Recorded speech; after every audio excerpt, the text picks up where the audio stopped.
முருகன் பக்தர்கள் அனைவருக்கும் அன்பு வணக்கங்கள்.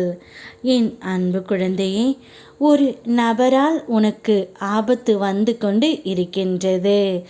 எந்த விஷயத்தில் என்று உனக்கு தெரியுமா? இதை நான் சொல்கின்றேன். என்னை அலட்சியப்படுத்தாமல் முழுமையாக கேள் தங்கமே, உனக்கே புரியும். நீ எப்பொழுதும் அனுதினமும் பல பிரச்சனைகளை உன்னுடைய வாழ்க்கையில் சந்தித்து கொண்டு தான் இருக்கின்றாய். இப்போதே உன்னுடைய மனதில் சுமக்கும் கவலைகளை என் கையில் நான் எடுத்து கொண்டேன். இனி நீ எதற்கும் அஞ்ச வேண்டாம் தங்கமே. உன்னுடைய உள்ளத்தின் இருளை ஒளியாக மாற்றி கண்ணீரை மகிழ்ச்சியாக மாற்றுவது என் கடமை. நீ அமைதியாக என்னை நம்பி இருக்க வேண்டும் தங்கமே.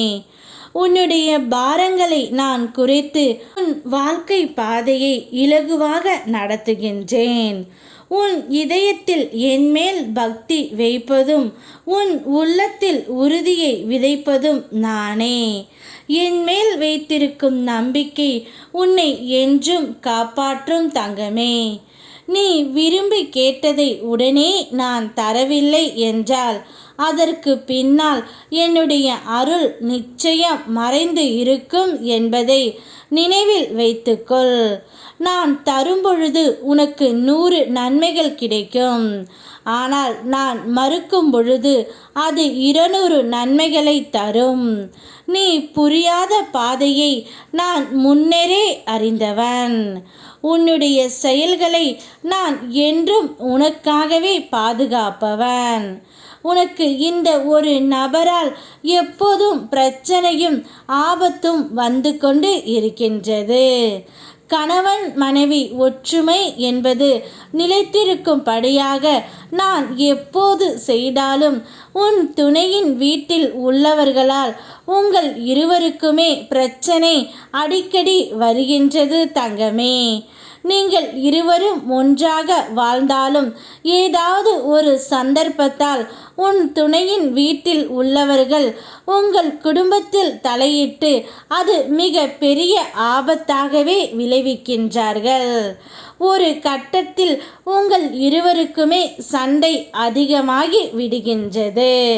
அதனால் அவர்களிடமிருந்து சற்று நீ விலகி இருக்கும்படி நான் செய்தாலும் சொந்தம் என்று வந்தபொழுது அனைவரும் ஒன்றாகி விடுகின்றார்கள் தங்கமே. அதனால் என்னுடைய குழந்தை மிகவும் அவஸ்தையால் இருக்கிறது என்று எனக்கு புரிகின்றது. குடும்பம் என்பது கோவில்தான் தங்கமே. அந்த கோவிலில் என்னத்தான் பிரச்சனை வந்தாலும் அதை சமாளிக்கும் திறனை நிச்சயம் நான் உனக்கு கொடுப்பேன். நான் கொடுக்கும் வாக்குறுதிகளை நீ கேட்டு குடும்பத்தில் எந்த பிரச்சனை வந்தாலும் அதை சற்று சுலபமாக தீர்க்க நீ முயற்சி செய். பொறுமையாக பேசி பாரு. அனைத்தும் சரியாக முடியும் என்று நீ நம்பு. அனைத்தையும் உனக்கு சாதகமாக நான் மாற்றி தருகின்றேன். என்னை நம்பு. யாம் இருக்க பயமேன். ஓம் முருகா.